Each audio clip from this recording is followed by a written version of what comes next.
Hello everybody and welcome back to the channel. It is our weekly by-election roundup video. This is of course the heart and soul of the channel, the bread and butter. I know you guys love this and I enjoy doing these as well, keeping our pulse on what's happening across the country in terms of who's being voted for and who's being voted out.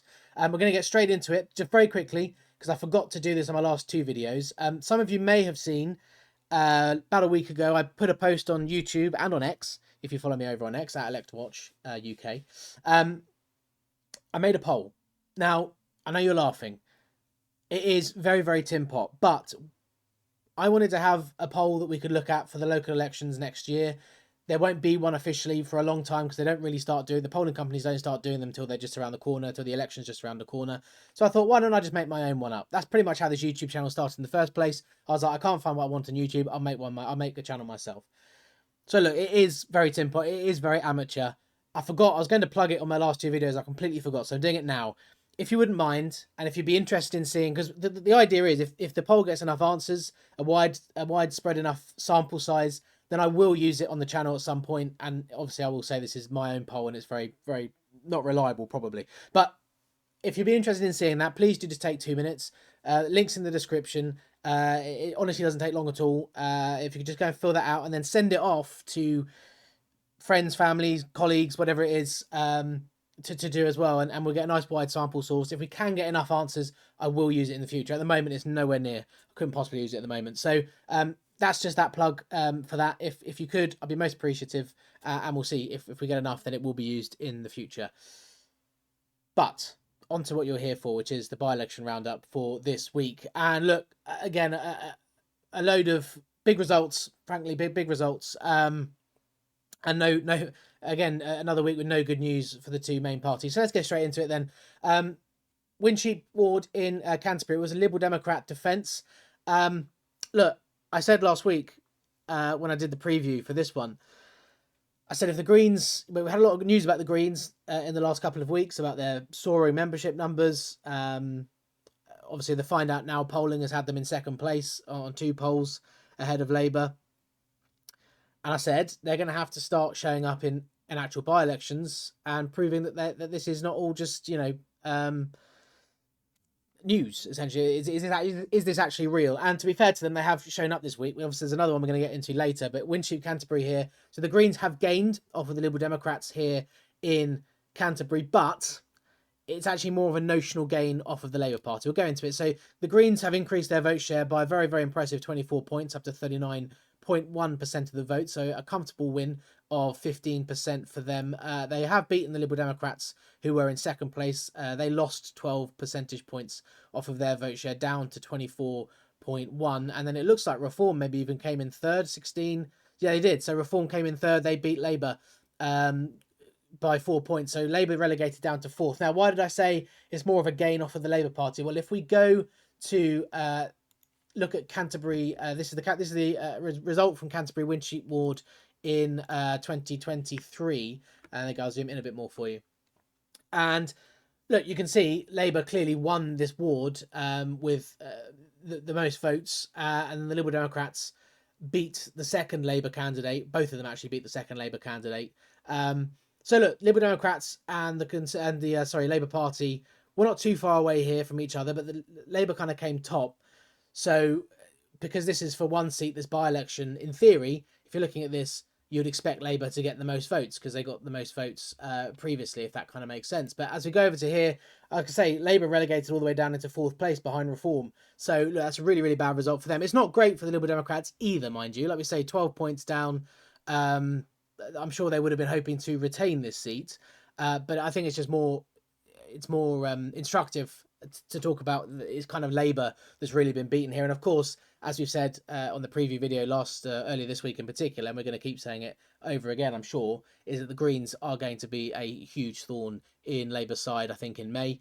Obviously, if you haven't already, please do subscribe to the channel. We're doing weekly preview videos looking at the local elections next May. We've done Wales, we've looked at east of London, and on Tuesday we're going to start looking at the northwest of England, and there's going to be one of those each week as we get closer. So please do come and subscribe to the channel. So look, a big win for the Greens there, a good win for them in an area of the country that this is where I would expect them to start doing well, if indeed all this momentum around them is true. So good win for the Greens in Canterbury. Chapel St Leonard's, excuse me, in East Lindsey, up in Lincolnshire. So defending Conservative Party Reform gain, and do you know what? They've broken a record again. Only a few weeks ago, they had their largest ever vote share up in Redcar in the north east. Well, that's already been broken. They've won 65.8% of the vote here in East Lindsey. The Conservatives pummeled down 20.7 points, and nobody else really bears talking about. Although actually, if you look, Labour down 27.7 points. So, you know, even in a war that they didn't win, you can see they actually came not too far behind. They got 33% last time out versus the Conservatives 36.4. So they were well in the race in East Lindsey just 2 years ago. Now they have been relegated to almost plumb last, and look, that's very, very bad. Obviously, it's bad for both main parties. Reform, look, I mean, we don't really need to go and look at it, but as we know, up in Lincolnshire, Reform absolutely dominated in May. There you go. That's the vote share change in Lincolnshire between 2021 and 2025. Reform got plus 40%. Conservatives down well over 20. Labour, to be fair, were down a lot less, down 6.6, but it wasn't a particularly strong county for them anyway. And we saw what that meant for the council. That's what the council looks like now. If we go to 2021, that's what it looked like before. So this is just the same story repeating itself, really. Conservatives getting absolutely pummeled by Reform up in Lincolnshire. There's no sign of that trend abating anytime soon. So look, a huge win for Reform. It is an area of the country that we would now consider to be a Reform heartland, which is extraordinary, given the fact that this is essentially a new party. But it is, you know, Lincolnshire is very strong territory for Reform now. Any sort of by-election that comes up in that part of the country, outside of Lincoln itself, I would be surprised to not see Reform do very, very well, and to be honest, not win. Another one that's in a heartland was Bethel Arfelin Heli in Gwynedd. Plaid were defending their own seats. Now, on the face of it, this looks like a bad result for Plaid, actually, because although they won with 59% of the vote, they did lose 25 points. But bear in mind, last time this was up, there were only two parties contesting the election. It was the Plaid candidate versus a Liberal Democrat. So this time there were more people on the ballot sheet, which I suppose contributes to having a slightly lower vote share. But look, I mean, it's still a crushing victory for Plaid here. There's not too much to say. Independent came in second place with a very impressive 33.2% of the vote. Conservatives and Reform are down in third and fourth there. Not really much to talk about. Look, obviously a crushing victory for Plaid. We looked at Wales on those preview videos a couple of weeks ago, and look, Gwynedd is pretty much wrapped up Plaid. It's very much a heartland for them. I just realised I've been forgetting to mention the turnouts, but here the turnout was very, very good at almost 40% up there. So, look, there's not too much to say. There is no real surprises here.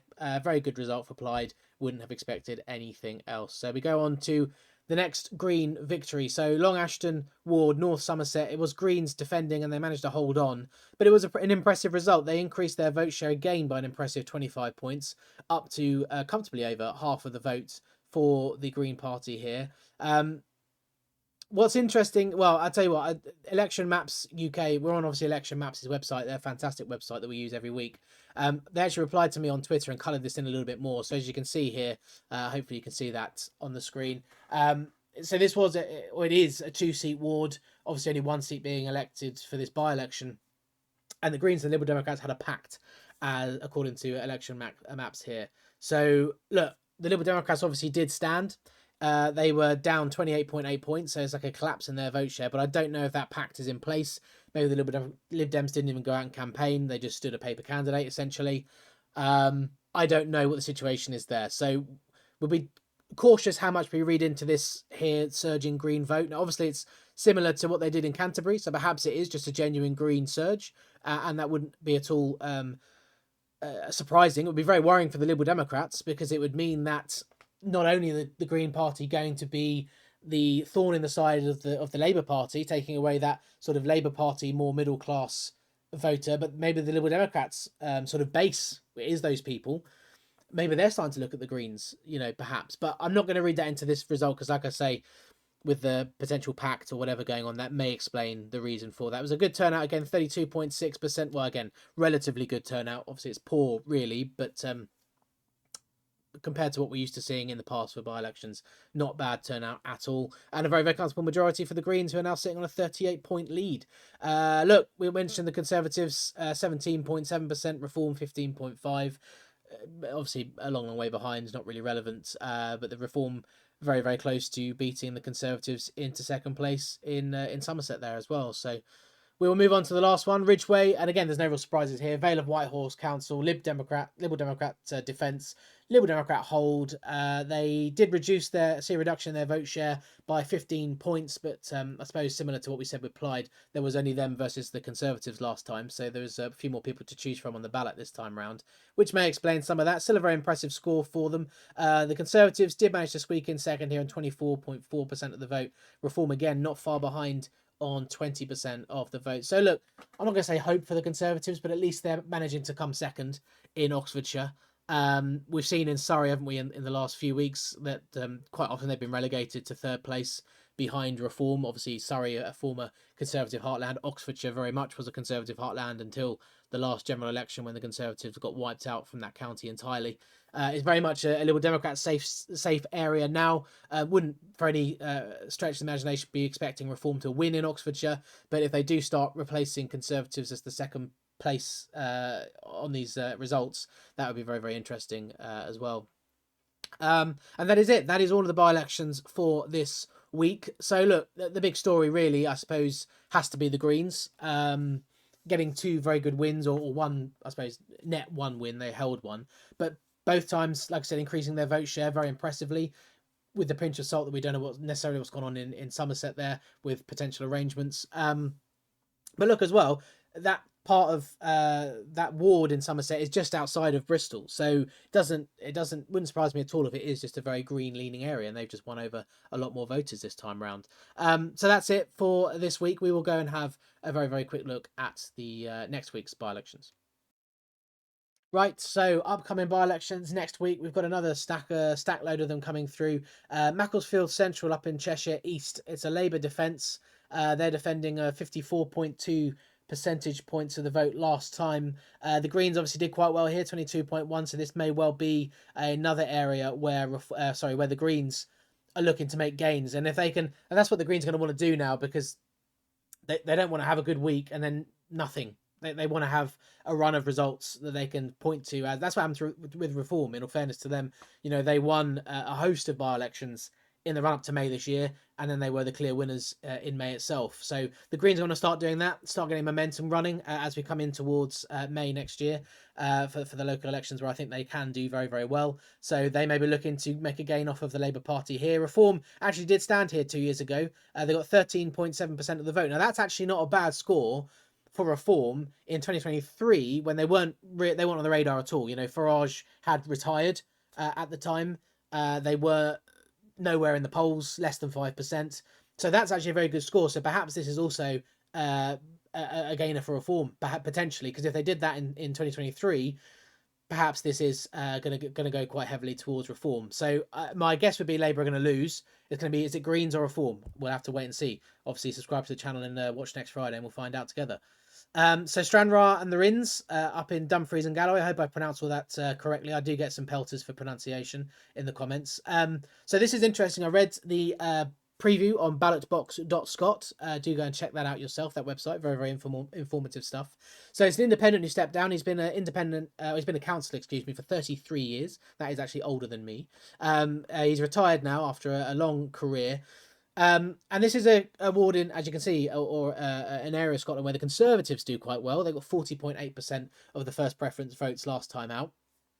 But according to ballotbox.scot, this is an area where Reform have a shout if things go their way. So look, if the Reform do manage to win here, it would be the first Reform person of any description elected to office. Obviously, they've had a defection in Holyrood, but it's not he wasn't elected. He was elected as a Conservative. So this would be the first Reform candidate to be elected if they can sneak ahead of the Conservatives. And it seems unlikely that Conservatives would be able to defend it just in the state they're in. Ballotbox.scot also detailed the fact that the local Conservative Party in this area is in crisis as well in their own way. So Big chance for reform up in Scotland, and that would be huge for them. Talking about that momentum, and look, we're a way off from May yet, so maybe it's a bit too early. But for them to start or have a win going into May in Scotland already, because they are going to win people to Holyrood in May as well, would be a good start for them. So next we come down to East Sussex, Ashdown and Conquest. So Conservatives defending. Look, again, it's difficult to see the Conservatives holding on. I mean, East Sussex is not necessarily the most hostile place for the Conservatives. They did get 59 or 60% of the vote last time. That's a decent chunk of the vote. If they lost 20% of the vote, they might be able to hang on. We've seen obviously people winning with about 39%, so there is a chance of them hanging on here. But I wouldn't be surprised if the Liberal Democrats win. Reform potentially in with a shout as well. East Sussex is more Lib Dem Conservative, but the Reform aren't doing too bad over there either. So that's going to be a very, very interesting one to look at as well. We've also got South Bank. So this is interesting. So Redcar and Cleveland Council, we just mentioned it earlier on. Of course, this is where Reform beat or set their previous high of vote share in an election, which was in the 60% as well. I can't remember exactly how much it was. So look, this probably will be at least a win for Reform. Could be a big win for Reform. Labour here are defending 65% of the vote. I think that's going to drop cataclysmically. We'll have to wait and see. Look, I don't know exactly where this ward is. Perhaps it's not Reform friendly area, but that whole part of the northeast tends to be Reform friendly territory these days. So I'd expect a Reform win, potentially a big Reform win. We've also got Quinton. I told you there's a whole host of them next week. Again, it's another busy week. Quinton in Stratford and Avon. In fact, there's two Stratford and Avons here. So Quinton, Liberal Democrats defending. Look, it was close last time, 2% in it. The Liberal Democrats will win this with an increased majority, almost certainly. Stratford on Avon's a very Lib Dem friendly area. They have the parliamentary constituency. Lib Dems will defend that, and they'll probably win this one as well. Conservatives did get 57% of the vote last time compared to the Lib Dems 23. Look, I looked up Alcester ward in Warwickshire County Council. The Liberal Democrats won that in May, so I would back the Liberal Democrats to win this, with the Conservatives falling off, but no, not necessarily. That would just be my guess. Last one next week then is Hale in Trafford, and another opportunity for the Greens. They're defending, so given all the news and the momentum around them in the press and what have you, you would expect them to at least be defending successfully. Looks like Conservatives was the main opposition to the Greens in this ward previously. The Greens got 47% of the vote. They're probably going to increase that to over 50. We'll have to wait and see. But look, Reform standing as well. We're going to obviously look at the Northwest and a preview video next week, as I mentioned, on Tuesday. So do make sure you've subscribed with the notification bell, where we'll be looking at places like Trafford, because again, it's an area of the country where it's not necessarily hostile territory for Reform. Like if you're looking at the nowcast and the polling and stuff, like they do quite well, but they are also ostensibly or traditionally more left-leaning areas of the country. So it probably is, come May, going to be a Green versus Reform battle up in that part of the world. So we'll have to wait and see what happens.